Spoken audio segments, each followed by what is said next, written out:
Hello दोस्तों, आप सभी को गुलाब जामुन जैसी मीठी मीठी नमस्कार। और उसी के साथ आप लोगों का स्वागत है आईपीओ के लव ट्रायंगल शो में।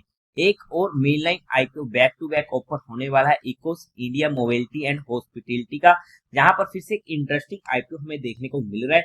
जहां पर हम आज इस रिव्यू वीडियो में इस कंपनी का पूरा कच्चा चिट्ठा खोलने वाले हैं, बेसिक से लेके एडवांस तक। तो अभी से इस वीडियो को लाइक और चैनल को सब्सक्राइब कर दीजिएगा। अगर मैं स्टार्टिंग में इसमें अपने पर्सनल डिसीजन की बात करूं तो फिर से एक ऐसा आईपीओ होने वाला है जहां पर ऑलमोस्ट सर्टन है कि मैं इस आईपीओ को इजीली अपने और फैमिली मेंबर के अकाउंट से स्टडी करने वाला हूं। बट फाइनल डिसीजन जो भी होगा वो मैं आप लोगों को टेलीग्राम चैनल पर या हमारे डेली के शो मार्केट द पैच और ब्रेकअप में अपडेट कर दूंगा, क्योंकि यहाँ पर काफी ज्यादा रूमर चल रहा है कि टेलीग्राम बंद होने वाला है। तो आप व्हाट्सएप चैनल को ज्वाइन कर लीजिएगा, वहां पर हम व्हाट्सएप चैनल पर भी इसको अपडेट कर देंगे। बट फिर भी आप लोग एक बार इस वीडियो को देख लीजिएगा, समझ लीजिएगा, फिर अपने रिस्क रिवॉर्ड रेशियो और माइंडसेट के अकॉर्डिंग अपने फाइनेंशियल एडवाइजर से कंसल्ट करके कोई फाइनल एक्शन बनाइएगा। उसी के साथ साथ आप लोगों को म्यूचुअल फंड में या इंश्योरेंस सेगमेंट में किसी भी तरीके कोई हेल्पलाइन की जरूरत है, या आप लोग चाहते हो कि being a mutual fund distributor हम आपका पैसा मैनेज करने में आपकी हेल्प करें, चाहे वो एसआईपी हो, एसटीपी हो, या फिर एसडब्ल्यूपी हो, या बूस्टर एसटीपी हो, या लमसम अमाउंट हो, तो आपको डिस्क्रिप्शन में मेरा फोन नंबर मिल जाएगा, आप मुझसे कांटेक्ट कर सकते हैं। अब अगर हम कंपनी की बेसिक डिटेल की बात करते हैं तो 1996 में ये कंपनी इनकॉर्पोरेट हुई थी।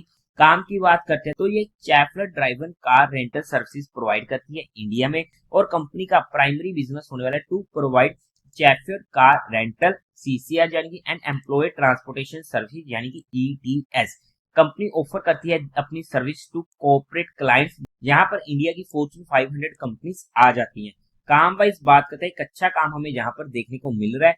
एज ऑफ 31 मार्च 2024 कंपनी की अगर हम प्रेजेंस की बात करते हैं थ्रू आउट इंडिया, तो वहां पर operating in 109 cities using its own vehicles and vendors, जो एक अच्छा फिगर हो जाता है। और ये स्प्रेड हुए हैं क्रॉस 21 स्टेट्स एंड 4 यूटीज में। मतलब कि अगर हम बात करें तो ये पैन इंडियन नेटवर्क होने वाला है। और उसी के साथ साथ इन्होंने फिजिकल 2024 में अपनी सर्विसेज को 1100 ऑर्गेनाइजेशन से ज्यादा को सर्व किया है। कंपनी ऑफर करती है self driven cars in Delhi, Gurugram, Mumbai and Bangalore में। और उसी के साथ साथ कंपनी के पास फ्लीट ऑफ ओवर 12,000 कार्स यहाँ पर होने वाली हैं। उसी के साथ साथ अगर हम कंपनी के मेजर क्लाइंट्स की बात करते हैं तो वहां पर InterGlobe aviation, HCL corporation, safe express private, Deloitte consulting India private, urban clap technologies, industrial bank, foresight group services, HDFC life insurance company, Thomas Cook India, Grant Thornton Bharat, WM global technology services, अविविया consumer products, Pinkerton corporate risk management, MedGenome labs, Dreamfolks services, Mercer consulting, FNF India, excel services, Gujarat गाड़ियां limited, वाटेक वोवैक जैसी नामचीन companies हमें इनके clients देखने को मिल रही है। एज ऑफ मार्च 31 2024 कंपनी का 671 एम्प्लॉयज होने वाले हैं। ओवरऑल में अगर हम कंपनी की बात करते हैं, एक अच्छा काम, एक अच्छा सेगमेंट देखने को मिल रहा है। और कुछ कंपनीज के साथ इनके लॉन्ग टर्म एग्रीमेंट भी हुए हुए हैं, जो एक अच्छा फिगर हो जाता है। क्लाइंट्स की बात करते हैं, काफी अच्छे क्लाइंट्स यहाँ पर हमें देखने को मिल रहे हैं, तो काम में हमें यहाँ पर दिक्कत देखने को नहीं मिल रही है। हाउएवर कंपनी के कुछ इंटरनल रिस्क फैक्टर हमेशा रहेंगे किसी भी सेगमेंट में, वो आप इनके डीआरएचपी में स्टडी कर सकते हैं। अगर हम बात करते हैं कंपनी के टेंटेटिव टाइम टेबल की, तो 28 अगस्त को ये आईपीओ ओपन होने वाला है, क्लोज होगा 30 अगस्त को, अलॉटमेंट होगी 2 सितंबर को, रिफंड मिलने शुरू हो जाएंगे 3 सितंबर से, आपके अकाउंट में क्रेडिट हो जाएंगे शेयर फ्लोटर 3 सितंबर को। टेंटेटिव लिस्टिंग डेट होने वाली है 4 सितंबर की। फेस वैल्यू की बात करते हैं तो वो रहेगी ₹2 पर शेयर की। प्राइस बैंड होगा 380 से 334 रुपीज पर शेयर का। 44 शेयर्स का एक लॉट होने वाला है। टोटल इशू साइज है 601 करोड़ का, जो पूरा का पूरा होने वाला है ओएफएस, यानी कि यही इस कंपनी का में सबसे बड़ा नेगेटिव पॉइंट देखने को मिला है। बीएसई एनएसई दोनों पर ये आईपीओ लिस्ट होने वाला है। कोटा की बात करते हैं तो क्वालिफाइड का 50% का, रिटेल में 35% का, और एचएनई में 15% का होने वाला है। लोअर साइज में रिटेल कैटेगरी में एक लॉट पड़ेगा 44 शेयर्स का, जिसकी अमाउंट पड़ेगी 14,696 रुपीज की। स्मॉल एचएनई में मिनिमम 40 लॉट्स के लिए अप्लाई करना पड़ेगा, जिसकी अमाउंट पड़ेगी 2,05,744 रुपीज की। बिग एचएनई में मिनिमम 69 लॉट्स के लिए अप्लाई करना पड़ेगा, जिसकी अमाउंट पड़ेगी 10,14,024 रुपीज की। अब अगर हम कंपनी के प्रमोटर्स की बात करते हैं तो वहां पर राजेश लुम्बा, Aditya Lumba, Nidhi Seth, Arjesh Lumba family trust and Aditya Lumba family trust company के प्रमोटर्स होने वाले हैं। प्री इश्यू होल्डिंग थी 97.75% की, जो पोस्ट इशू रह जाएगी 67.75% की।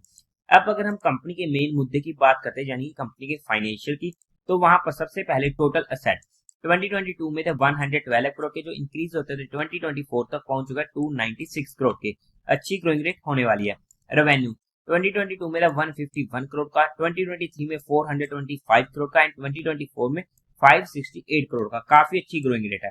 प्रॉफिट आफ्टर टैक्स 2022 में था 9.87 करोड़ का, 2023 में काफी बड़ा बूस्टअप देखने को मिला और 43 करोड़ के हमें यहाँ पर देखने को मिल रहे थे प्रॉफिट आफ्टर टैक्स।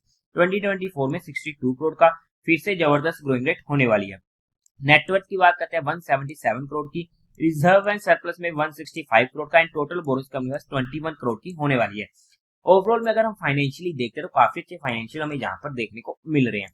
अब अगर हम बात करते हैं इसके ऑब्जेक्टिव क्यों आ रहा है ये आईपीओ, तो क्योंकि पूरा का पूरा होने वाला है ओएफएस, यानी कि कंपनी के पास कोई भी पैसा नहीं जाएगा, तो उसकी वजह से यहाँ पर कोई भी हमें मेजर ऑब्जेक्टिव देखने को नहीं मिलेगा। हाँ, बट कंपनी का कहना है इससे हमारी ब्रांड वैल्यू बनेगी, जो ऑब्वियसली स्टॉक मार्केट में जब भी कोई कंपनी लिस्ट होती है तो वहां पर ब्रांड वैल्यू पर इनका इम्पैक्ट पड़ता ही पड़ता है।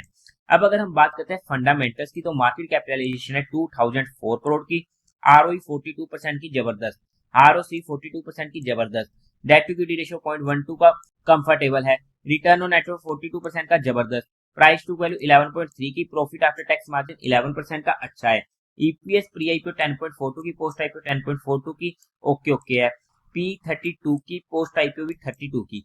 अगर हम फंडामेंटली बात करते हैं तो फंडामेंटल्स हमें अच्छे देखने को मिल रहे हैं। अगर हम इसके पीयर टू पीयर कंपटीटर्स में जाकर बात करते हैं तो वहां पर कुछ एसएमई आईपीओ में हमें देखने को मिले थे, श्री ओएसएम मोबिलिटी, हाउएवर उसका पी है 23 का एंड वाइस स्टेबल इंडिया जिसका पी है 20.82 का।